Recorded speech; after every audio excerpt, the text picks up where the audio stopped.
Hello everyone, this video is continuation of public health dentistry lecture series, जिसमें आज हम पढ़ेंगे concepts of causation. Concepts of causation में हम क्या पढ़ेंगे कि डिजीज़ेस कैसे हो सकती हैं या किन किन चीज़ों की वजह से होती हैं। तो पहले हम इसमें स्टार्ट करेंगे एपिडेमियोलॉजिकल ट्रायड। एपिडेमियोलॉजिकल ट्रायड मतलब नाम से पता चल रहा है कि तीन चीज़ों से मिल के बना हुआ है। तो इसके बारे में पढ़ते हैं। The occurrence and manifestation of any disease whether communicable or non-communicable are determined by the interaction between agents, host and environment, which together constitute the epidemiological triad। इसमें क्या बताया गया कि किसी भी डिजीज़ का अकरेंस मतलब कि कोई भी डिजीज़ होने के पीछे या क्या क्या चीज़ें होती हैं। एजेंट होता है हमारा, होस्ट होता है और इन्वायरमेंट। इन तीनों के इंट्रैक्शन की वजह से ही कोई भी डिज़ीज़ होती है। ठीक है, तो यही बताया गया कि कोई भी डिज़ीज़ है वो कम्युनिकेबल है या नॉन कम्युनिकेबल है, वो कैसे डिटरमाइन की जाएगी। हमारे इंटरेक्शन, तीन चीज़ें इंटरेक्ट करेंगे, एजेंट इंटरेक्ट करेगा, होस्ट और इन्वायरमेंट, ये तीनों चीज़ें इंटरेक्ट करेंगी और हमारा इनकी वजह से डिजीज़ होता है। ठीक है, occurrence and manifestation of any disease whether it is communicable or non communicable are determined by the interaction between agent, host and environment। और ये तीनों मिलके हमारा क्या बताती है, एपिडेमियोलॉजिकल ट्रायड। अब हम पढ़ेंगे इन तीनों के बारे में एक एक करके। तो पहले हम पढ़ेंगे एजेंट के बारे में, फिर हम पढ़ेंगे होस्ट के बारे में, फिर हम पढ़ेंगे इन्वायरमेंट के बारे में। ठीक है, क्योंकि हमने क्या पढ़ा कि इन्हीं तीनों की वजह से, इन्हीं तीनों के इंट्रैक्शन की वजह से हमारा अकरेंस या मैनिफेस्टेशन ऑफ डिजीज़ होता है। तो agent is defined as an organism, कोई ऑर्गेनिज्म हो सकता है या फिर कोई सब्सटेंस हो सकता है या अ फोर्स हो सकता है, द प्रेजेंस और लैक ऑफ विच में इनिशिएट अ डिजीज प्रोसेस और में कॉज इट कंटिन्यू। इनके प्रेजेंस में भी डिजीज़ हो सकता है और जब ये लैक करेंगे तो भी डिजीज़ हो सकता है। ऐसा नहीं कि इनके प्रेजेंस में डिजीज़ होगा, इनके एब्सेंस में भी डिजीज़ हो सकता है या डिजीज़ को ये कंटिन्यू कर सकते हैं। ठीक है, द प्रेजेंस और लैक ऑफ विच में इनिशिएट डिजीज़ कर सकते हैं और may cause it to continue, या इनकी वजह से डिजीज़ कंटिन्यू हो सकता है। अब देखते हैं एजेंट्स होते क्या हैं।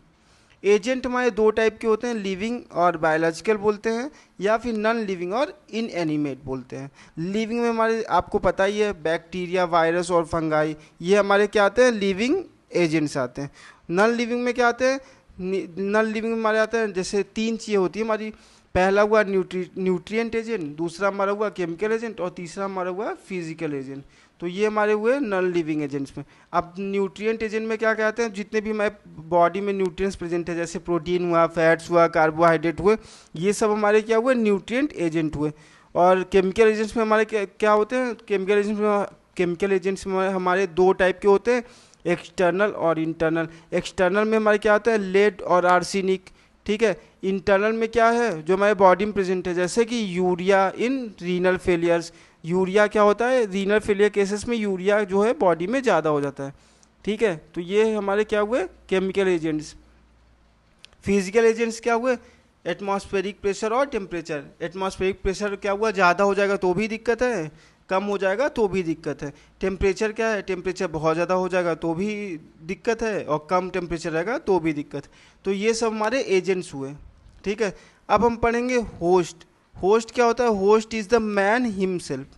आदमी जो है वो खुद होस्ट है।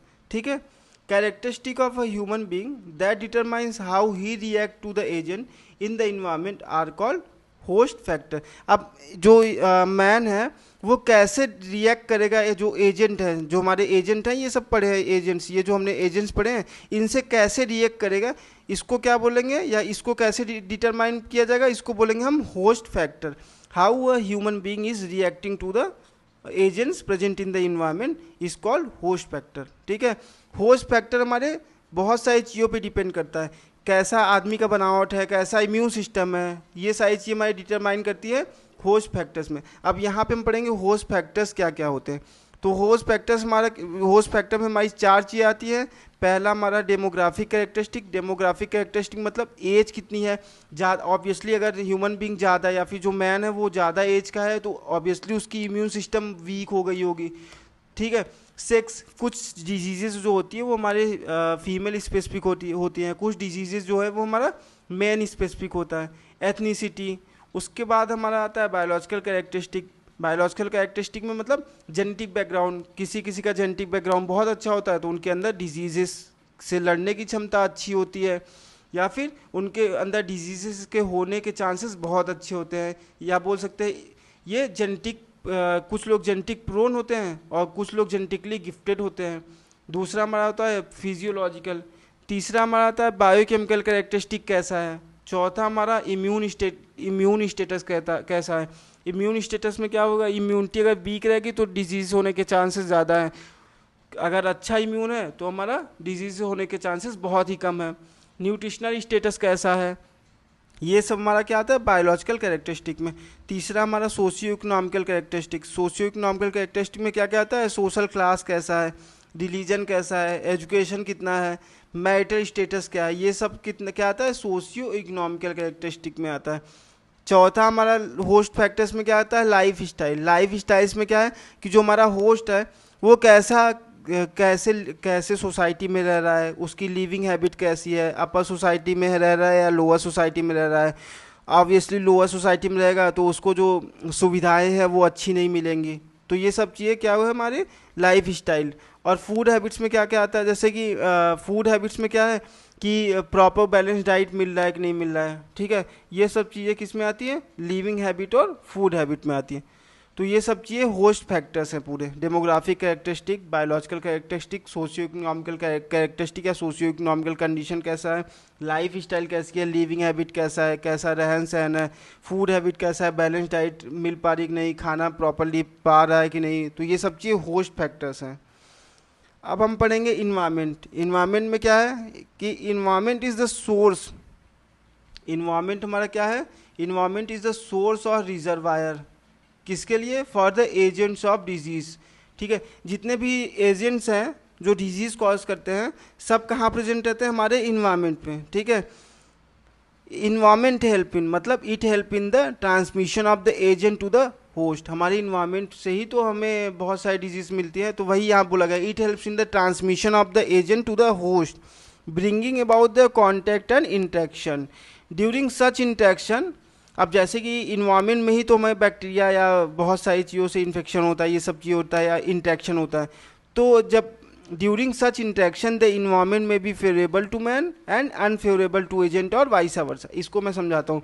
सपोज करिए कि आप बहुत ज़्यादा ठंड है और आप बाहर निकले, ठीक है, बहुत ज़्यादा ठंड है, बहुत टेम्परेचर -5 -4 है और आप बाहर निकले तो वो क्या इन्वायरमेंट, जो इन्वायरमेंट है वो आपके लिए फेवरेबल नहीं है।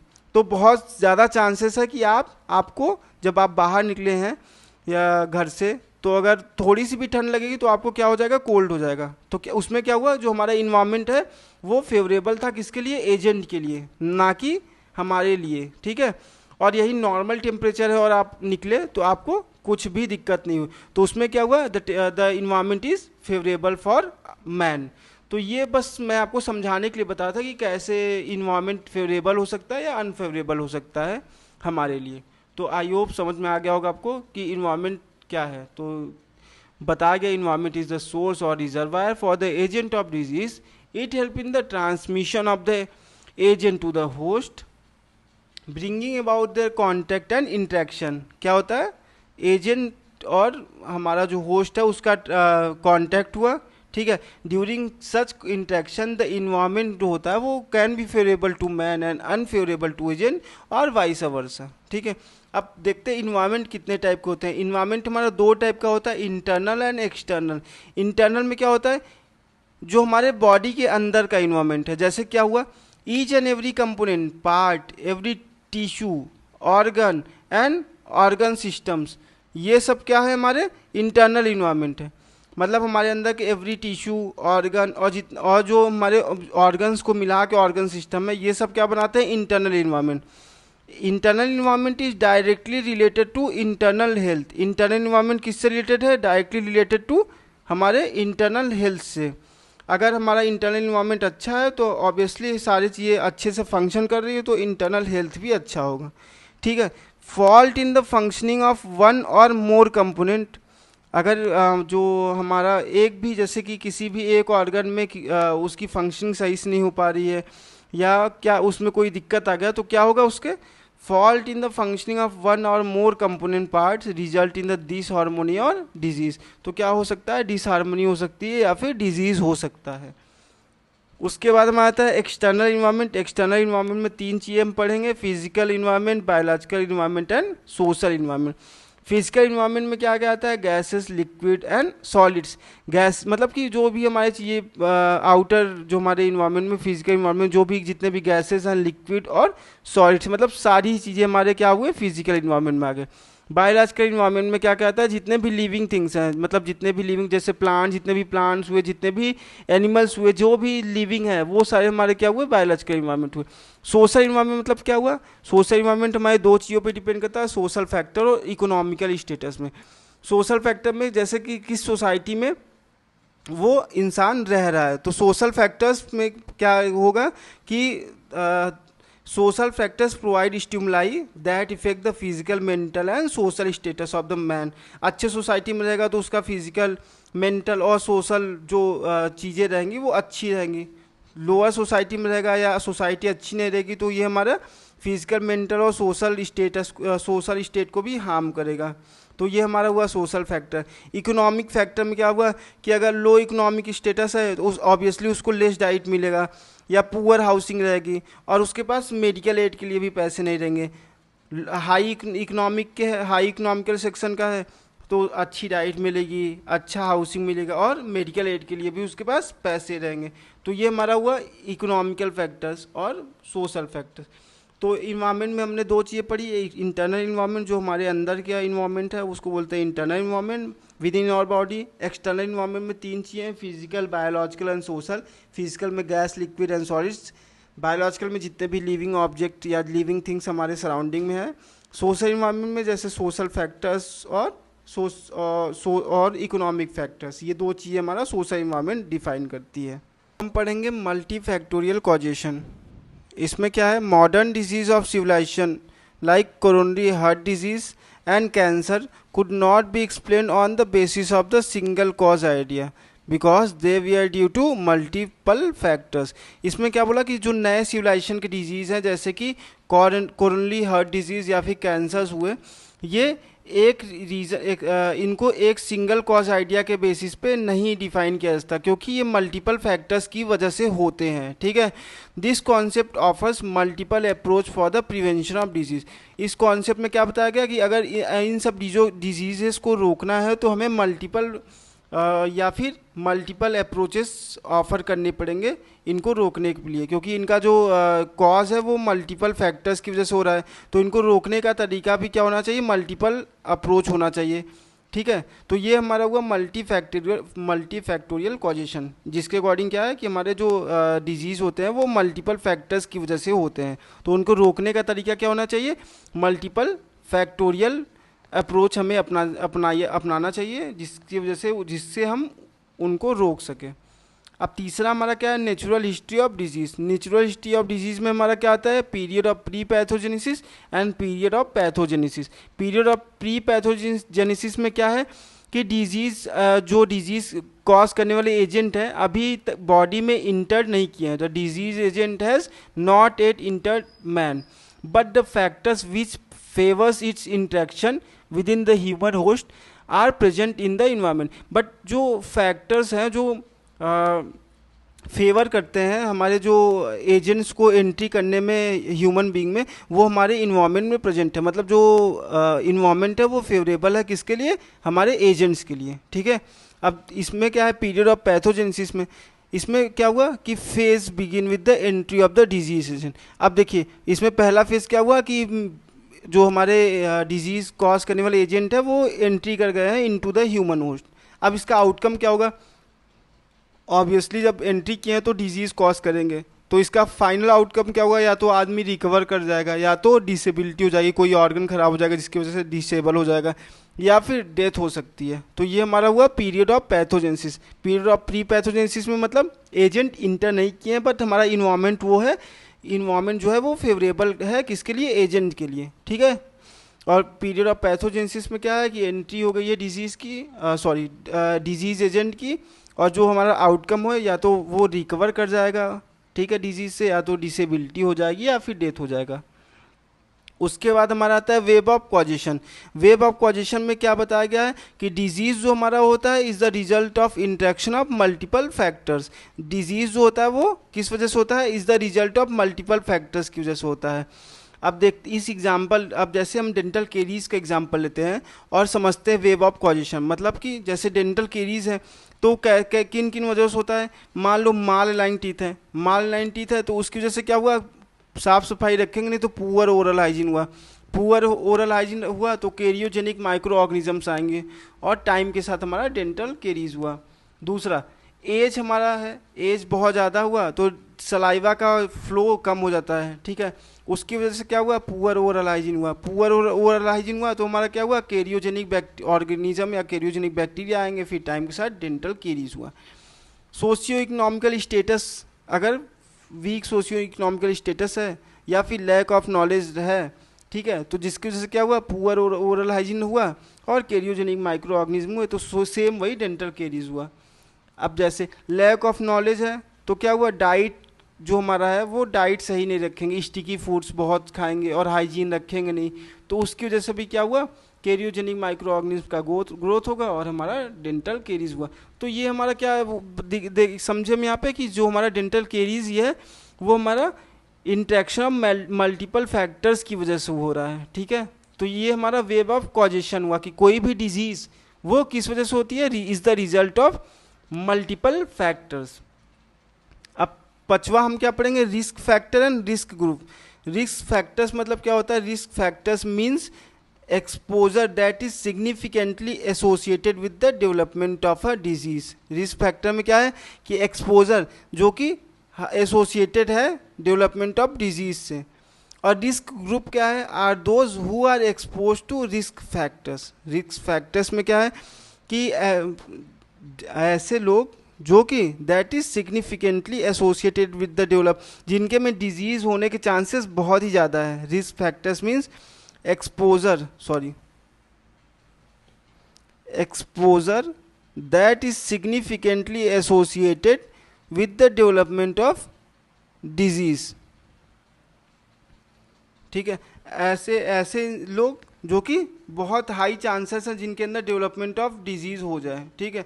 और रिस्क ग्रुप्स क्या है, risk groups are those who are expose to risk factor. Risk group ऐसे हैं जो रिस्क फैक्टर से एक्सपोज हो रहे हैं, ठीक है, रिस्क फैक्टर से एक्सपोज हो रहे हैं। अब हम पढ़ेंगे spectrum of disease. It is a graphical representation of the variations in the manifestation of disease.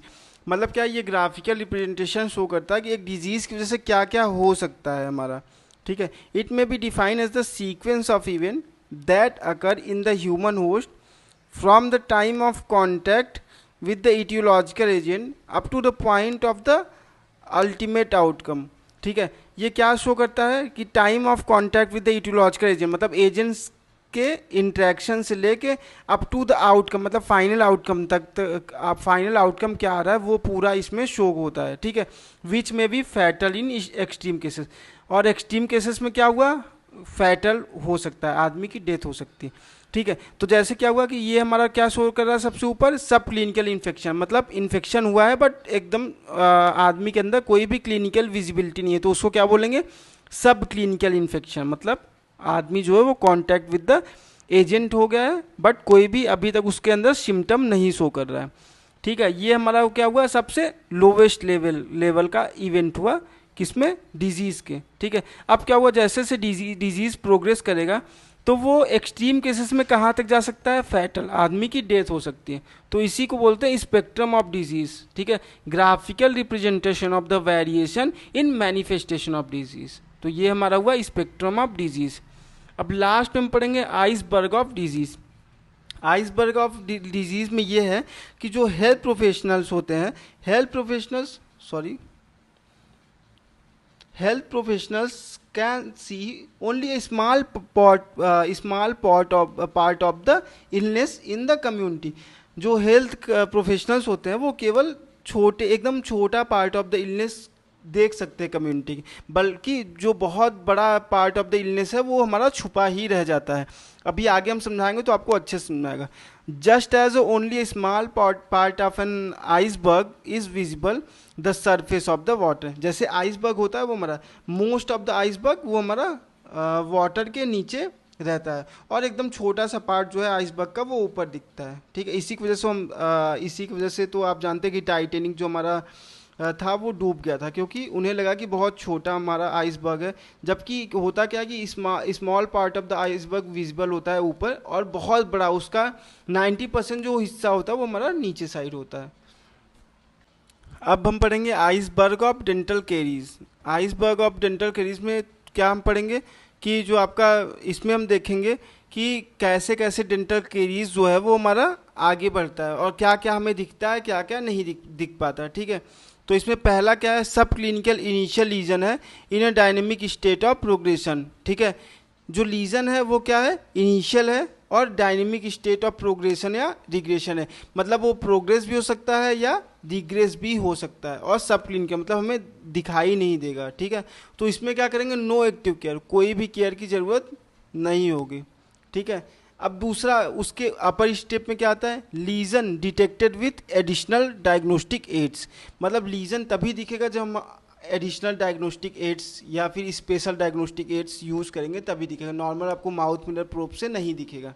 ठीक है, उसके बाद हमारा तो क्या आता है, clinically detectable enamel lesion with intact surface, मतलब आपको पता चल रहा इनेमल लीजन है बट इंटैक्ट सर्फेसेस एकदम इंटैक्ट है, तो इसमें क्या करेंगे, प्रिवेंटिव केयर। प्रिवेंटिव केयर में मतलब क्या करेंगे, पेशेंट को बताएंगे कि ओरल हाइजीन सही कर रखो, फ्लोराइड एप्लीकेशन करेंगे। ठीक है, बोलेंगे कि स्टिकी सब्सटेंस या स्टिकी फूड्स खाना कम करो, और प्रॉपर 2 टाइम ब्रश करो। तो ये सब क्या हुआ, प्रिवेंटिव, मतलब प्रिवेंट करेंगे कि जिसकी वजह से जो हमारा लीजन है वो आगे बढ़े ना। ठीक है, तो दूसरे आपका ये जो हमारा D1 है जिसमें clinically detectable enamel lesion and intact surface है, यहाँ तक जब तक लीजन रहेगा तब तक हम क्या करेंगे, प्रिवेंटिव केयर एडवाइस करेंगे। ठीक है, उसके बाद हमारा आता है D2 में क्या है, clinically detectable cavities with limited to enamel. अब क्या हुआ हमारा यहाँ पे D2 में पहुँचते पहुँचते हमारा कैविटीज का फॉर्मेशन हो गया है। ठीक है, तो और कहाँ तक लिमिटेड है, इनेमल तक। ठीक है, D3 में क्या है कि clinically detectable lesion into the dentine, जो हमारा लीजन है या कैविटी है वो कहाँ तक पहुँच गया है, एकदम डेंटिन तक पहुँच गया है। ठीक है, चौथा क्या है, जो लीजन है वो पल्प तक पहुँच गया है। ठीक है, तो हमारा D2, D3 एंड D4, मतलब इनमें क्या ज़रूरत पड़ेगी, प्रिवेंटिव एंड ऑपरेटिव केयर भी एडवाइस किया जाएगा कि जैसे कि या तो अब पल्प तक पहुंच गया तो हम रूट कैनाल ट्रीटमेंट या फिर एक्सट्रैक्शन एडवाइस करेंगे, अगर इनेमल तक है, डेंटिन तक है तो हम फिलिंग करेंगे उतने पोर्शन को, केरियस पार्ट को रिमूव करके। ठीक है, तो इसमें टिप ऑफ द आइसबर्ग में ये बताया गया कि जो मोस्ट ऑफ द पेशेंट हमारे पास आते हैं वो क्या होते हैं कि उनके पास या तो इन्फेक्शन जो है वो हमारा पल्प तक पहुँच गया होता है या फिर डेंटिन तक पहुँच गया होता है, तब आते हैं।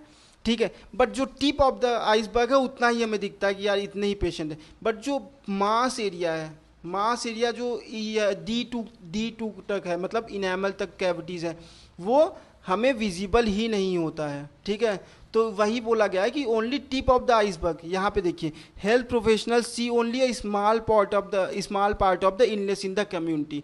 हमारे पास तभी आता है जब उनको पेन होता है, बट जो बड़ा पार्ट ऑफ द आइसबर्ग है वो हमें विजिबल ही नहीं होता है, क्योंकि पेशेंट जब तक पेन नहीं होता तब तक आते ही नहीं हैं। ठीक है, तो आई होप ये आज का वीडियो आपको समझ में आया होगा, मैंने काफ़ी अच्छे से पढ़ाने का प्रयास किया। तो thank you so much and please subscribe and share this video. आपके लिए देखिए फ्री है ये, बट हमें बहुत मदद मिलती है और मोटिवेशन मिलता है वीडियोस बनाने में। Thank you so much.